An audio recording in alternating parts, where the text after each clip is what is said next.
नमस्कार प्रिय मित्रों, आज हम आपको सुना रहे हैं पितृपक्ष की पावन कथा। वह पावन कथा जिसे स्वयं श्री कृष्ण भगवान ने गरुड़ जी को सुनाई थी। तो चलिए फिर प्रारंभ करते हैं समय न गवाते हुए।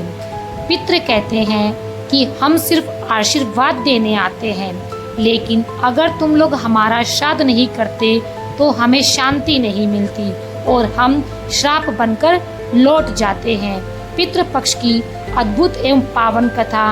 ये कथा केवल सुनने मात्र से ही मनुष्य के जीवन के सारे पाप नष्ट हो जाते हैं। जो व्यक्ति श्रद्धा और मन से इस कथा को सुनता है, उसके ऊपर यदि पितृ दोष होता है तो वह समाप्त हो जाता है।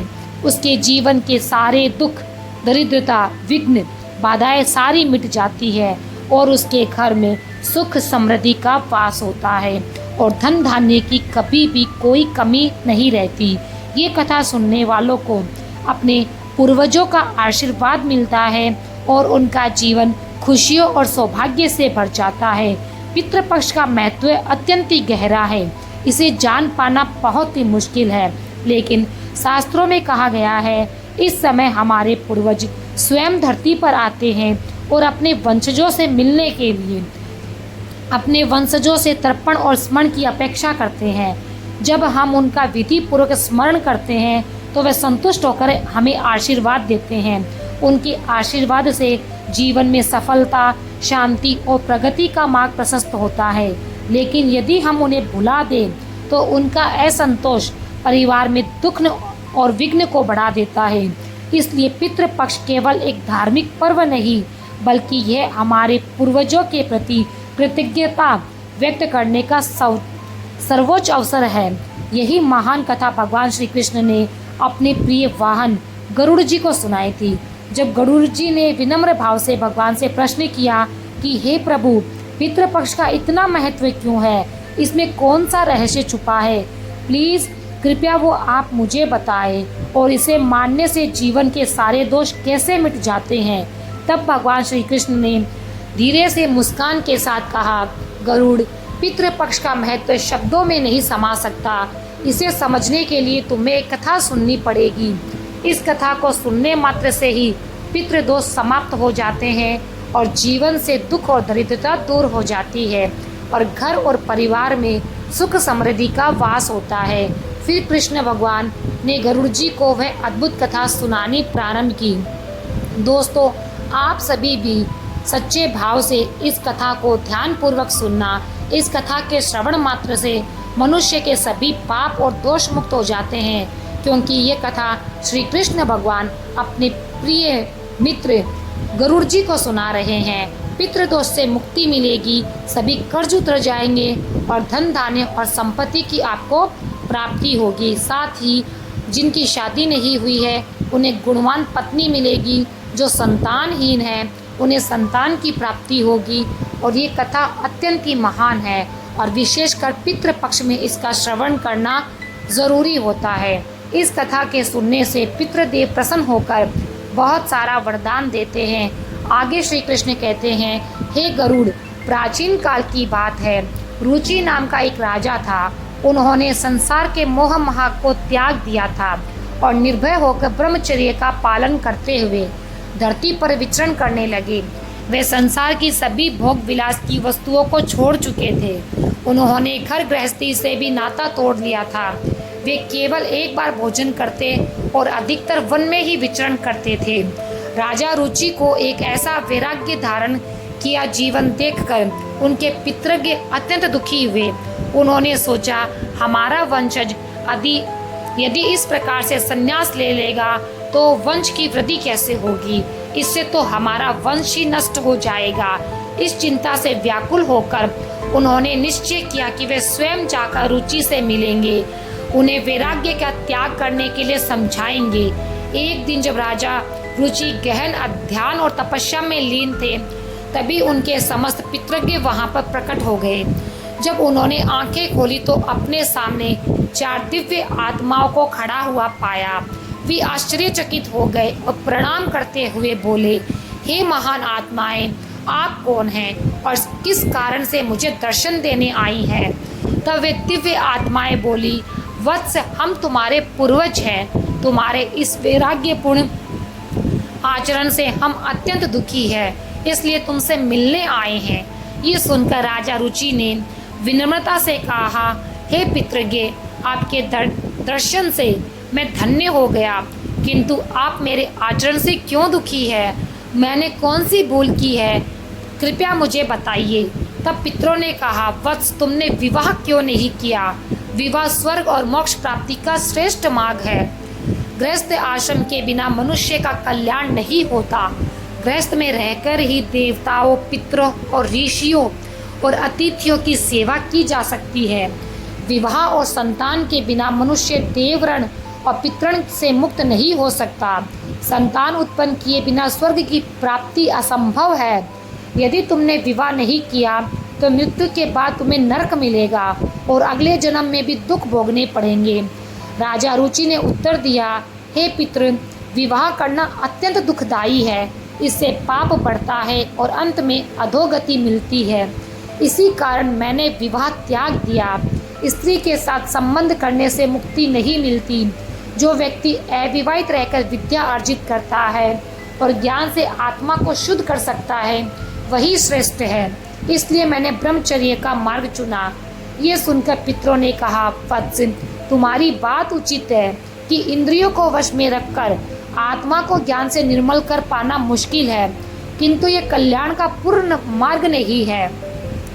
यज्ञ, तप और दान के द्वारा अमंगल दूर होते हैं और जो शुभ और अशुभ कर्म फल की इच्छा रहित होकर किए जाते हैं, वे बंधन का कारण नहीं बनते। पूर्व कर्म का क्षय केवल भोग से ही होता है। पूरे जन्म का जो पुण्य कर्म है वह सुख दुख का भोग करने से निरंतर क्षीण होता रहता है।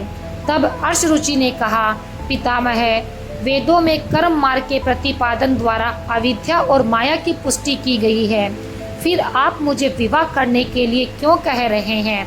विवाह करने से तो मेरा ही अनष्ट होगा। पितरों ने उत्तर दिया, वत्स, ये सत्य है कि कर्म अविद्या है, किंतु विद्या प्राप्त करना भी एक प्रकार का कर्म है। शास्त्रों में जो विविध कर्म बताए गए हैं, सज्जन पुरुष उनका उल्लंघन नहीं करते। उन्हीं के पालन से मोक्ष की प्राप्ति होती है। शास्त्रों में विवाह का आदेश दिया गया है।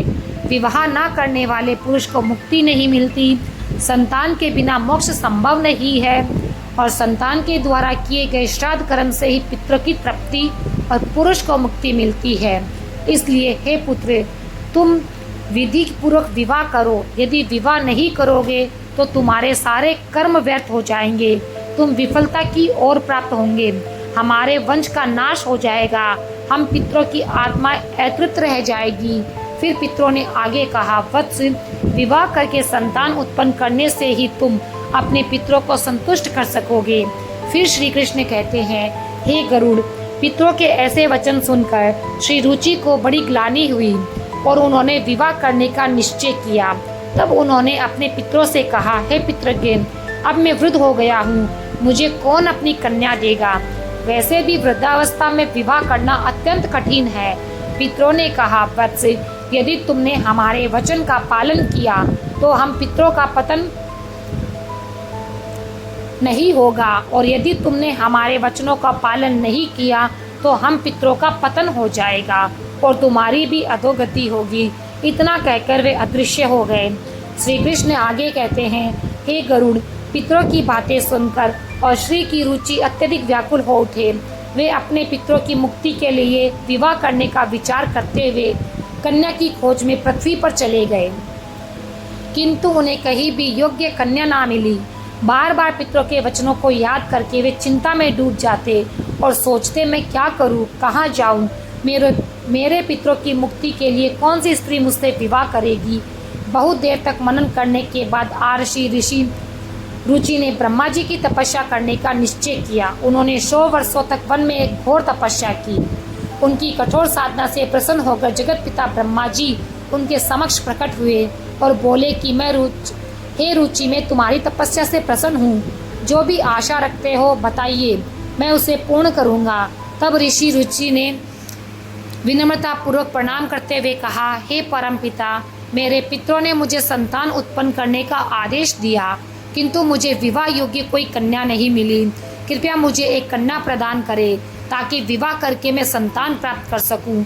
तब ब्रह्मा जी बोले, हे विप्र, तुम स्वयं संसार के प्रजापति बनोगे। तुम्हारे राज द्वारा प्रजा की सृष्टि होगी। तुम्हारे पितरों ने जो कहा है वह बिल्कुल सत्य है। तुम्हें विवाह करना चाहिए। इस अभिलाषा को मन में रखते हुए पितरों की पूजा करो। वे प्रसन्न होकर तुम्हें उत्तम स्त्री प्रदान करेंगे और तुम्हारी इच्छा भी पूर्ण होगी। इतना कहकर ब्रह्मा जी अंतर ध्यान हो गए। ब्रह्मा जी के वचन सुनकर आर्षि रुचि ने निश्चय कर लिया कि वे पुनः अपने पितरों को प्रसन्न करेंगे। वे एक नदी तट पर पहुँचे। एकांत में बैठकर अपने पितरों का तर्पण किया। तर्पण के बाद एकाग्रचित होकर वे भक्तिपूर्वक पितरों की वंदना करने लगे। तब श्री कृष्ण कहते हैं, हे गरुड़, राजा रुचि ने जो स्तुति की अपने पितरों के लिए, उसे प्रत्येक मनुष्य को ध्यानपूर्वक सुनना चाहिए। ये स्तुति सब पापों और दोषों को नष्ट करने वाली है। जो इसे केवल एक बार सुन लेता है उसके अनेक पाप नष्ट हो जाते हैं और उसे पितर का आशीर्वाद भी प्राप्त होता है। इसलिए हे गरुड़, तुम भी इसे ध्यान से सुनो, तभी इस कथा के श्रवण का फल तुम्हें मिलेगा। आर्ष रुचि स्तुति करने लगे। जो अधिदेवता के रूप में विद्यमान रहते हैं और जो श्राद्ध के अवसर पर देवताओं से स्वधा द्वारा तृप्त किए जाते हैं, उन सभी पितृगणों को मैं प्रणाम करता हूँ। स्वर्ग में अवस्थित महर्षि गण भक्ति और मुक्ति की इच्छा से मानसिक श्राद्ध द्वारा जिन पितरों को तृप्त करते हैं, उन सभी पितरों को भी मैं प्रणाम करता हूँ। अग्निसंवाद, वर्ष आज्ञा और सोमपति गण इस श्राद्ध से में मेरे द्वारा तृप्त होकर संतुष्ट हो। अग्निसंवाद पितर मेरी पूर्व दिशा की, वर्ष पितर दक्षिण दिशा की आज्ञा, पितर पश्चिम दिशा की ओर और सोमपति पितर उत्तर दिशा की रक्षा करे। ये सभी पितर के भूत प्रेत पिशाच और असुरों के कारण उत्पन्न दोषों से सदा मेरी रक्षा करें। विश्व भक्त आराध्य, धर्म युद्ध, शुभानंद, भूतकृत और भूति नामक 9 गण, कल्याण, कलद्र, श्रेय कलता हेतु और अनग नामक 6 गण तथा वरवरेण्य, वरद, तुष्टि, पुष्टि, विश्वपात और धाता नाम से विख्यात 7 गण और महात्मा, महित, महिमा, महावान और महाबल नामक 5 गण, इन सभी पितरों को मैं दिल से प्रणाम करता हूँ। राशि रुचि की इस स्तुति से समस्त पितृज्ञ प्रसन्न हो गए। उसी समय एक दिव्य तेज उत्पन्न हुआ, जिससे आकाश मंडल में चारों ओर प्रकाश फैल गया और संपूर्ण विश्व को अपने तेज से आच्छादित कर लिया। इस अद्भुत प्रकाश को देखकर श्री रुचि घुटनों के बल बैठकर पुनः अपने पितरों की स्तुति करने लगे। उनकी स्तुति सुनकर पितृज्ञ अत्यंत प्रसन्न होकर उनके सामने प्रकट हुए और श्री रुचि ने पुष्प, गंध और विविध नैवेद्य अर्पित किए। पितरों ने उन्हें मन से स्वीकार किया और प्रकट होकर कहा, हे पुत्र, तुम्हारी स्तुति से हम बहुत अधिक प्रसन्न हैं। इसलिए अब तुम निसंकोच अपनी इच्छा बताओ। नतमस्तक होकर ऋषि रुचि ने कहा, हे पितृदेव, ब्रह्मा जी ने मुझे सृष्टि की रक्षा के लिए प्रजापति बनाया है। इसके लिए मुझे गुणवान, चरित्रवान और योग्य पत्नी की कामना है, जिससे संतान उत्पन्न करके मैं अपना और अपने पितरों का हरण चुका सकूं। तब पितरों ने कहा, वत्स, इसी स्थान पर इसी क्षण तुम्हें उत्तम और मनोरमा पत्नी की प्राप्ति होगी। उसी से तुम्हें एक तेजस्वी पुत्र उत्पन्न होगा, जो बुद्धिमानी और बलशाली होगा। उसका नाम रोच होगा। वह तीनों लोकों में प्रसिद्ध होगा। उसके भी अनेक महापराक्रमी और पृथ्वी का पालन करने वाले पुत्र होंगे। ये कहकर समस्त पितृगण आशीर्वाद देकर अंतर ध्यान हो गए। पितरों के अंतर ध्यान होते ही उनकी कृपा से उसी नदी के तट के मध्य एक अद्भुत दृश्य प्रकट वहाँ से प्रमलोचा नामक एक अत्यंत सुंदर, मन को मोह लेने वाली अप्सरा प्रकट हुई। वह महात्मा रुचि के पास आई और मधुर वाणी से बोली, हे तपस्वी श्रेष्ठ, वरुण के पुत्र महर्षि पुष्कर की एक अतिशय सुंदर कन्या है, जिसका नाम मानिनी है। मैं उसी रूपवती कन्या को आपके लिए भार्या स्वरूप प्रदान करती हूँ। आप उससे विवाह करें। उस कन्या से आपको अतिशय बुद्धिमान पुत्र उत्पन्न होगा, जिसका नाम मनु होगा। इसके बाद प्रजापति रुचि ने उस अप्सरा द्वारा प्रदत्त कन्या मानिनी से विधि पूर्वक विवाह किया। आगे श्री कृष्ण कहते हैं कि हे गरुड़, इस प्रकार आशीरुचि ने अपने पितरों को प्रसन्न करके योग्य पत्नी प्राप्त की और अपने वंश की वृद्धि की। इसके बाद भगवान श्री कृष्ण ने गरुड़ जी को पितरों को प्रसन्न करने के अनेक उपाय बताए। उन्होंने कहा कि ये उपाय मनुष्य के जीवन से पितृदोष को सदैव के लिए समाप्त कर देते हैं और पितरों की कृपा प्राप्त करने में सहायक होते हैं। श्री कृष्ण ने कहा, पितरों को प्रसन्न करने का सबसे पहला और मुख्य उपाय तर्पण है। तर्पण का अर्थ है पितरों को जल अर्पित करना।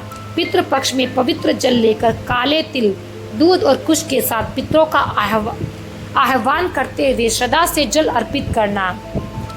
तर्पण करते समय एयुएम पितृभ्य स्वधा मंत्र का उच्चारण करने से पितृ प्रसन्न होकर आशीर्वाद देते हैं। उन्होंने आगे कहा, श्राद्ध कर्म पितरों की तृप्ति के लिए अत्यंत आवश्यक है। इसमें पितरों के निमित्त सात्विक भोजन, फल और वस्त्र अर्पित किए जाते हैं। श्राद्ध करने वाले ब्राह्मणों को भोजन कराना चाहिए और उन्हें वस्त्र व दक्षिणा देकर आशीर्वाद लेना चाहिए। श्राद्ध के दिन विशेष रूप से खीर, पूड़ी, सब्जी और अन्य सात्विक भोजन बनाकर पितरों को अर्पित करना चाहिए। तीसरा उपाय श्री कृष्ण ने बताया, गाय, ब्राह्मण और अन्य जीवों को भोजन कराना। विशेषकर गाय, कुत्ते और कौवे को भोजन देने से पितृ तृप्त होते हैं। श्राद्ध के दिनों में गाय को रोटी, हरी घास व कौवे को चावल और खीर अर्पित करना विशेष शुभदायक माना जाता है।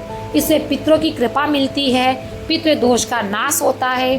फिर श्री कृष्ण ने कहा, पीपल और तुलसी के वृक्ष की पूजा करना भी पितरों को प्रसन्न करने का श्रेष्ठ उपाय है। पीपल का वृक्ष पितृगणों का निवास स्थान माना जाता है, जबकि तुलसी देवी लक्ष्मी का प्रतीक है। श्राद्ध के दिन में पीपल और तुलसी की पूजा करके तथा पीपल के नीचे दीप जलाकर पितरों को तृप्त किया जाता है। इससे पितर प्रसन्न होकर परिवार को सुख, समृद्धि और आशीर्वाद प्रदान करते हैं। भगवान श्री कृष्ण ने गरुड़ जी से कहा, जो व्यक्ति पितृदोष से पीड़ित है उसे गया जी या अन्य पवित्र तीर्थ जाकर पिंडदान करना चाहिए। गया जी में किया गया पिंडदान पितरों को संतुष्ट करता है। वे मोक्ष प्राप्त करते हैं और अपने वंशजों को आशीर्वाद देते हैं। पिंडदान के समय काले तिल, कुश और चावल का उपयोग कर पितरों को अर्पण करना चाहिए। ये प्रक्रिया उनकी आत्मा को शांति प्रदान करती है और उन्हें तृप्ति देती है। श्री कृष्ण आगे कहते हैं, पितरों को प्रसन्न करने के लिए श्राद्ध पक्ष में व्रत रखना चाहिए। इस समय सात्विक आहार ग्रहण करना चाहिए और ब्रह्मचर्य का पालन करना चाहिए। श्राद्ध पक्ष में मांस, मदिरा और तामसिक भोजन का सेवन नहीं करना चाहिए। व्रत के दौरान भगवान विष्णु, शिव और देवी लक्ष्मी की आराधना करनी चाहिए। इससे पितरों की आत्मा को शांति मिलती है और वे खुश होकर आशीर्वाद देते हैं। आगे भगवान श्री कृष्ण ने बताया, पितरों को संतुष्ट करने का एक विशेष उपाय अन्न दान और वस्त्र दान। गरीबों, ब्राह्मणों और साधुओं को भोजन और वस्त्र अर्पित करने से पितरों की आत्मा तृप्त होती है। श्राद्ध पक्ष में किया गया ये दान मनुष्य को अपार पुण्य देता है और पितृ दोष से मुक्ति दिलाता है। पितरों की कृपा से परिवार में सुख समृद्धि बनी रहती है। उन्होंने कहा, पवित्र नदियों में विशेषकर गंगा में स्नान करके पितरों के लिए जल अर्पित करना अत्यंत शुभ माना गया है। गंगा जल पितरों की तृप्ति का सर्वोत्तम माध्यम है। इससे पितृ दोष समाप्त होता है और व्यक्ति के पाप धुल जाते हैं। गंगा स्नान से पितरों की आत्मा को शांति मिलती है और वे प्रसन्न होकर वंशजों को आशीर्वाद देते हैं। आगे श्री कृष्ण कहते हैं कि पितरों को प्रसन्न करने के लिए सत्संग में सम्मिलित होना और पवित्र ग्रंथों का पाठ करना चाहिए। विशेष रूप से भगवत गीता का 11वां अध्याय पढ़ना अत्यंत ही लाभकारी है। इसके पाठ से पितरों की आत्मा को शांति मिलती है और उनके वंशजों पर उनकी कृपा बनी रहती है। भगवान श्री कृष्ण ने अंत में कहा, जो भी व्यक्ति इन उपाय को श्रद्धा और विश्वास के साथ करता है उसे जीवन में सभी प्रकार के सुख और समृद्धि प्राप्त होती है, पितृदोष से मुक्ति मिलती है और परिवार में सदैव के लिए शांति बनी रहती है। हे गरुड़, जो इन उपायों का पालन करता है उसके पितर सदैव प्रसन्न रहते हैं। तो दोस्तों, इस प्रकार गरुड़ पुराण में पितृ पक्ष की कथा और पितरों को प्रसन्न करने के उपायों का विस्तार से वर्णन किया गया है। ये कथा हमें सिखाती है कि पितरों की सेवा और तर्पण करना हर मनुष्य का परम कर्तव्य है। दोस्तों, उम्मीद है आपको ये कथा और जानकारी पसंद आई होगी। अगर अच्छी लगी तो इसे लाइक करें और अपने दोस्तों के साथ में शेयर करना बिल्कुल भी ना भूलें, ताकि उन्हें भी ऐसी ज्ञानवर्धक कहानी और कथा के बारे में मालूम हो और इस कथा का श्रवण करके वह भी अपने पितरों को तृप्त कर सके, उनका आशीर्वाद पा सके और जीवन में पितृदोष को दूर कर सके। इसलिए ये कथा और कहानी को अपने सहयोगियों, अपने सगे संबंधियों के साथ ज़रूर शेयर करें, ताकि इसका श्रवण करके वो भी पितरों के कर्ज से मुक्ति पा सके। फिर मिलते हैं पितरों के लिए एक और कथा के साथ। तब तक के लिए ओम पितृदेवाय नमः। ओम पितृदेवाय नमः।